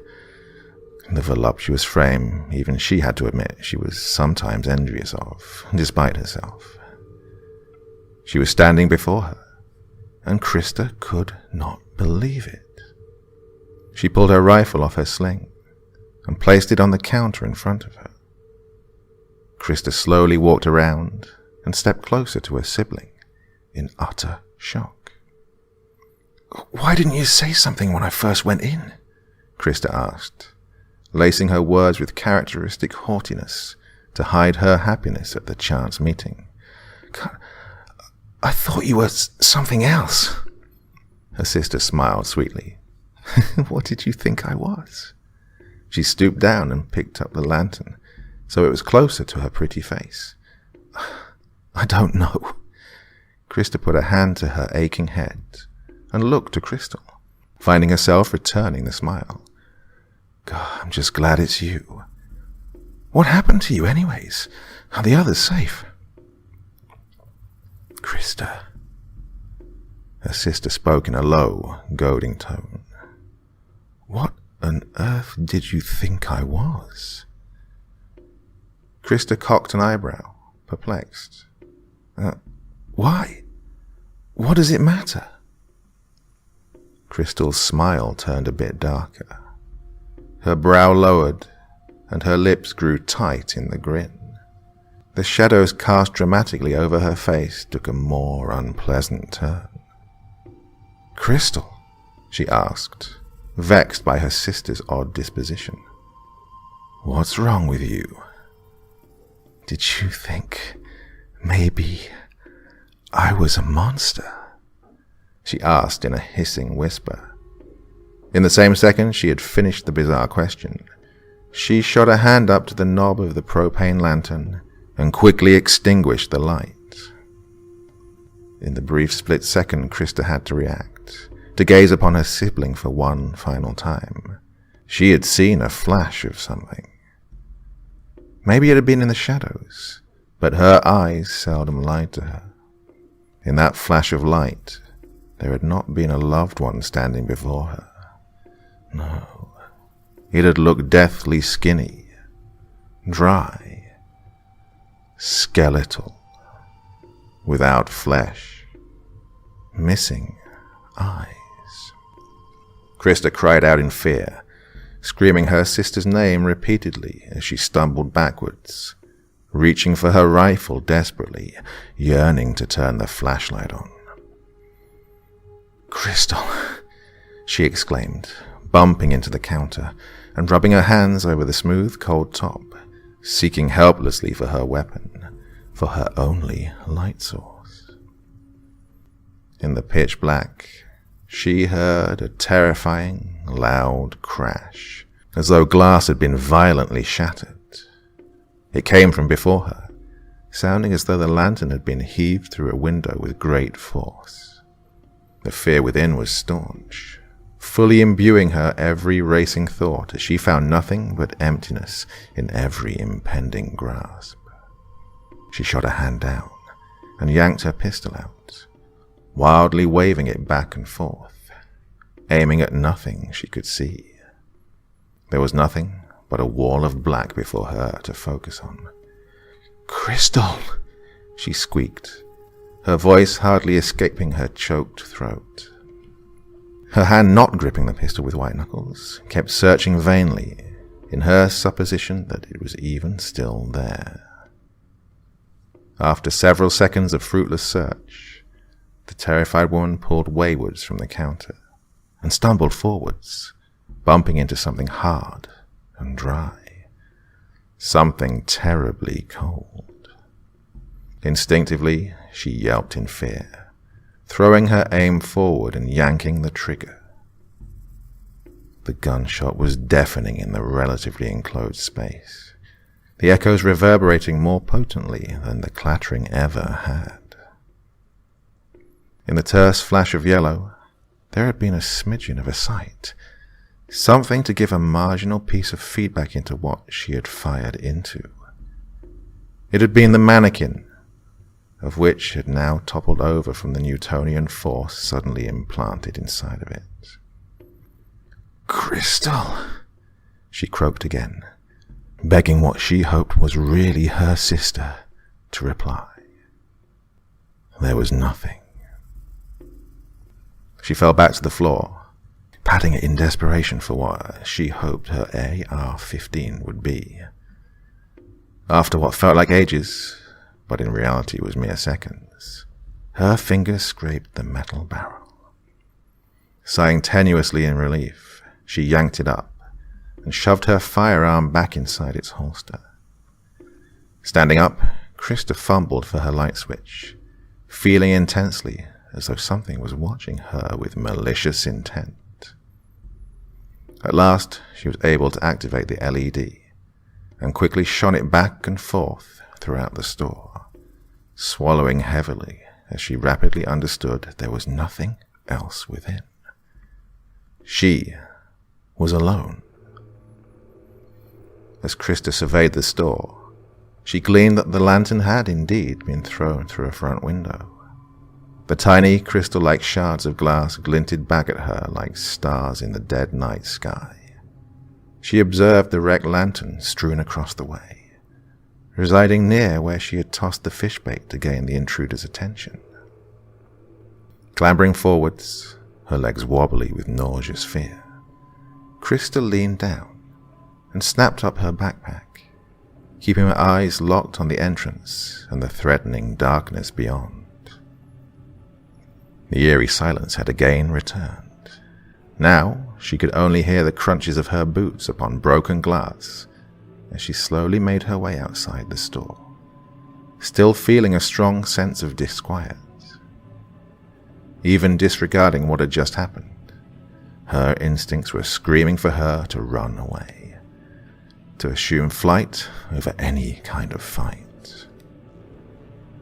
Her whole body seemed to be vibrating in fear, tense and impossibly cold as nervous beads of sweat ran down the nape of her neck.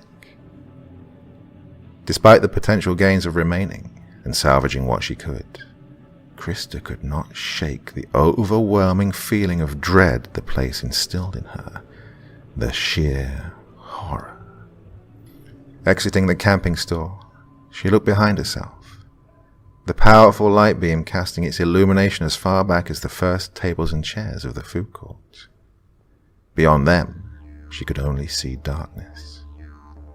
That same awful wall of black she had nearly been devoured by. Before she turned away, however, a distant form caught her attention. Human. Shrouded mostly by darkness, but the outlines remained enough to allow her to discern that it was standing far away and staring back at her. "Who the fuck are you?" she screamed, filled with a terror-fueled fury. "I'm gonna shoot." The faraway form entered the peripheral light, however, and Krista was just as confused to see it was Crystal again. Only, she looked different this time. She was haggard and bedraggled. Her eyes were wide with fear, and her red hair was drenched in what appeared to be sweat. Even at this distance, Krista heard her hurried breaths, and knew just how filled with fear her sister was. It frightened the older sibling to see her little sister in such a state. She was loath to reminisce a single experience she'd endured to witness another human being more terrified than her sister looked in that moment. "Crystal!" she shrieked, fed up with her games. "Krista!" she sputtered, her voice weak and choked with anguish. In the even further distance, there was an unbelievable noise, something she was convinced could only have come from a banshee. A shriek, high-pitched and seemingly never-ending. It sounded close behind her sister, some unknown nightmare of folklore lurking just behind the veil of black. "Crystal!" the older sibling cried, beginning to run forward. "No!"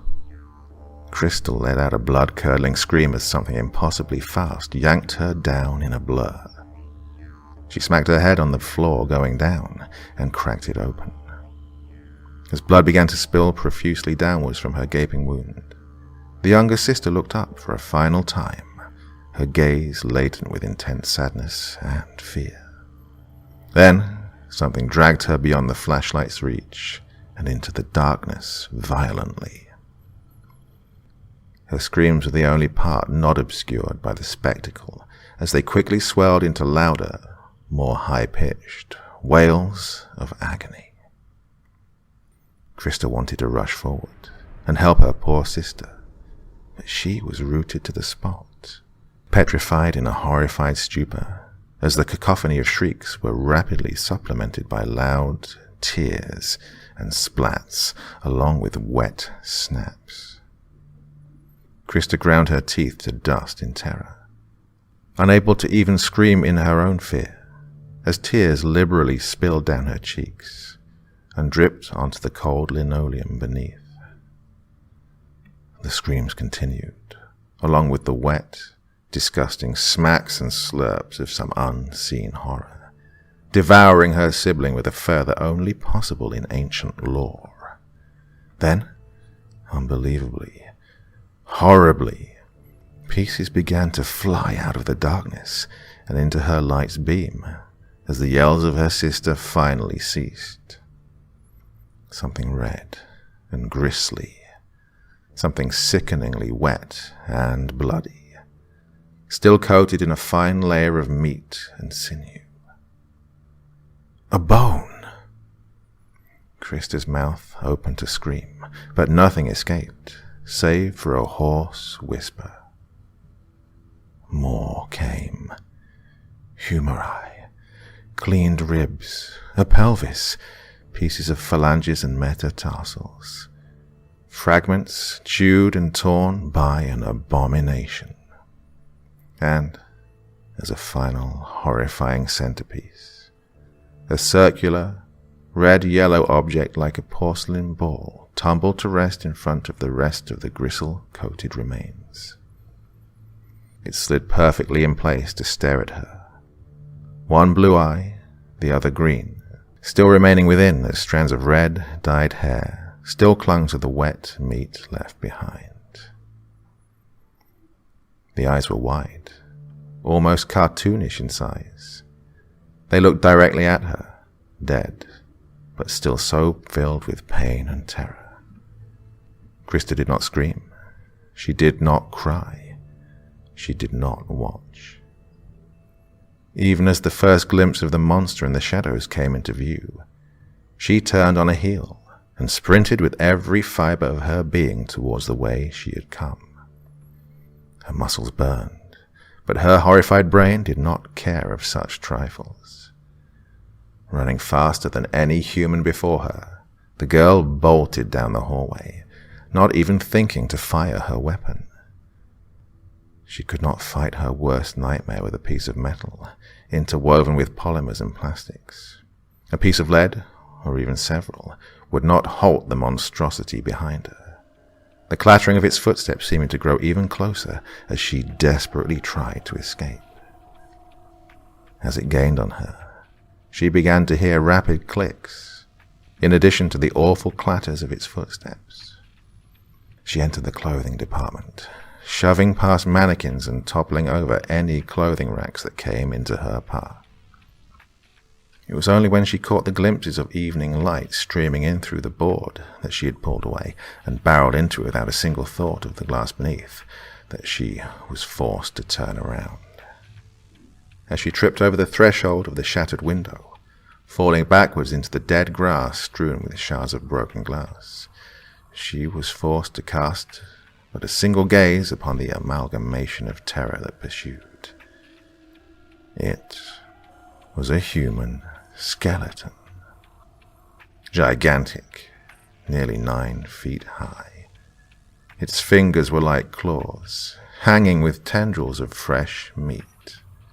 Its insides were bloody, as though every piece of crystal it had devoured fell impotently through, splattering back to the ground of the kill site. Only when she looked upon the head did she even think to scream. The head was the skull of a fish, enormous, completely disproportionate even to the mismatched skeleton it had been lodged into. Its eyes glowed a yellow hue, and its razor-sharp teeth revved up and down at the speed of a hummingbird beating its wings.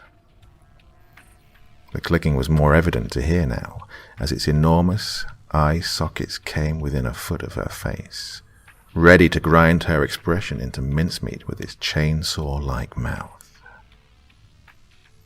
As her screams continued, and it fell upon her, she squeezed her eyes shut, awaiting her impending doom, the agonizing pain of being devoured alive, the utter horror of becoming a mess of what she feared most after it was done, like her sister.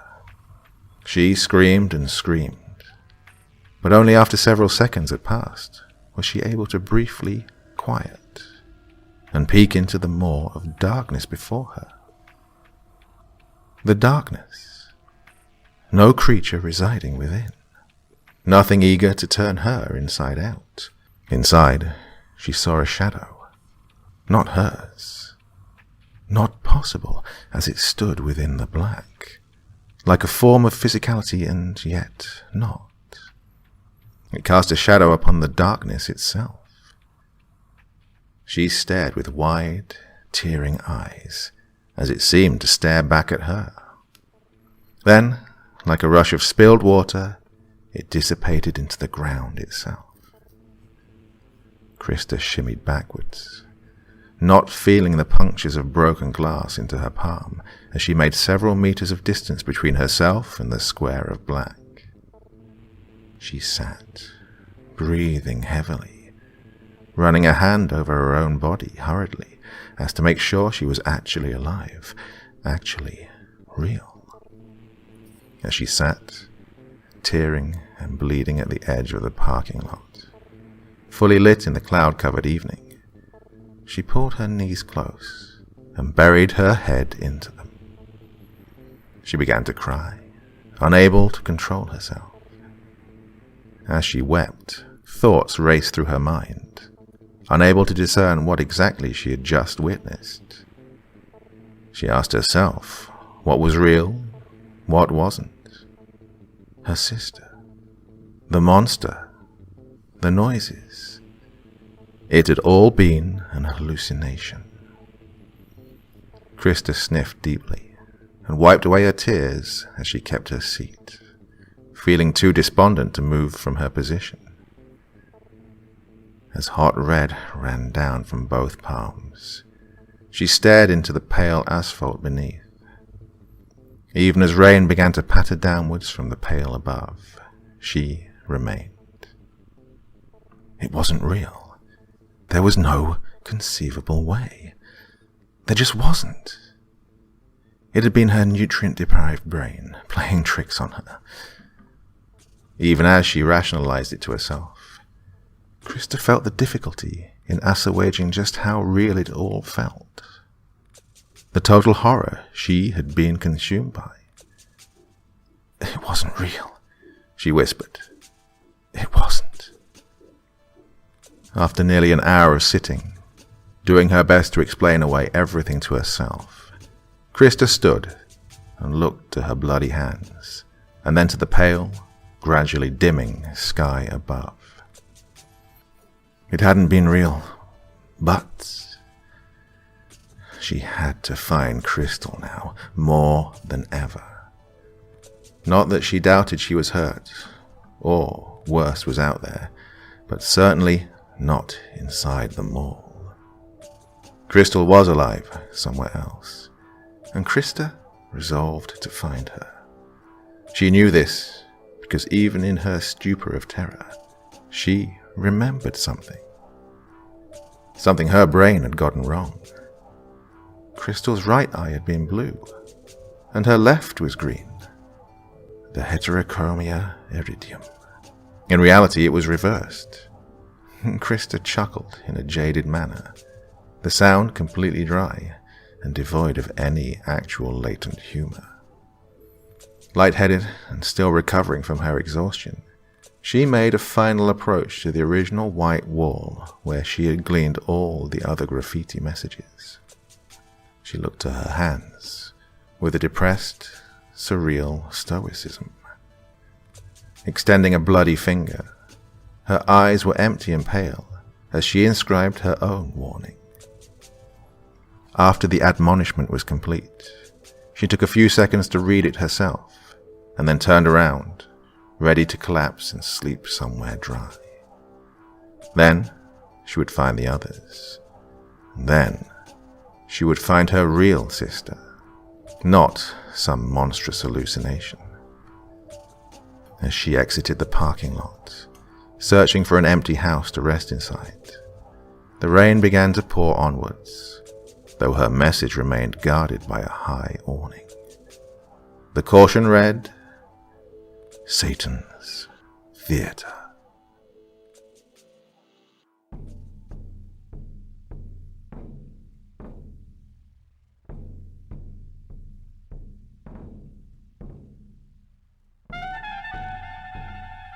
And so once again, we reach the end of tonight's podcast.